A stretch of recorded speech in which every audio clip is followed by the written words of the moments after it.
நான் வீடு கட்டணும். ஆனா நான் நினைச்ச மாதிரி நல்லா பயங்கரமா கட்டணும்னு ஆசைப்படுறேன். வாவ், இந்த ஹவுஸ பார்த்தா நாம நினைச்ச மாதிரியே டிசைனிங்லாம் பயங்கரமா இருக்கே. இதே மாதிரி நமக்கு இருந்தா நல்லா இருக்கும். என்ன சார், என்ன பார்த்தா சூப்பரா இருக்கா? என்ன மாதிரி உங்களுக்கும் வீடு வேணும்னா என் ஓனரோட சீக்ரெட் உங்களுக்கு நான் சொல்றேன். செய்றீங்களா? இப்ப நான் சொல்ற மாதிரி செய்யுங்க. ஹவுஸ் பிளான்ஸ் டெய்லி அப்படிங்கிற வெப்சைட் சர்ச் பண்ணி செக் பண்ணி பாருங்க. அதுல உங்களுக்கு தேவையான எல்லா டீடைல்ஸும் இருக்கும். பார்த்துட்டு சொல்லுங்க. வாவ், இதுல ஒரு வீட்டுக்கு தேவையான ஃபுல் பிளான்ஸ் அண்ட் டிசைன்ஸும் இருக்கு. ஆனா இதுல எனக்கு சில மாடிஃபிகேஷன்ஸ் அண்ட் கஸ்டமைசேஷன் பண்ணணும். அது முடியுமா? அதே வெப்சைட்ல ஏஎஸ் சேதுபதி அப்படிங்கிற அவரோட கான்டாக்ட் நம்பர் இருக்கும். அது மூலமா நீங்க அவரை கான்டாக்ட் பண்ணி எல்லாம் தெரிஞ்சுக்கலாம்.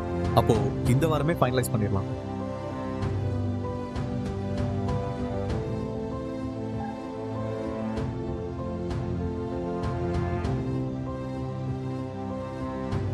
என்னோட ட்ரீம் ஹவுஸ நான் நினைச்ச மாதிரி கட்டி முடிச்சிட்டேன். அப்புறம் ஏன் இன்னும் வெயிட் பண்றீங்க? கீழே தெரியுற வெப்சைட்டை விசிட் பண்ணி உங்களோட ட்ரீம் ஹவுஸ் ரியாலிட்டிக்கு கொண்டு வாங்க.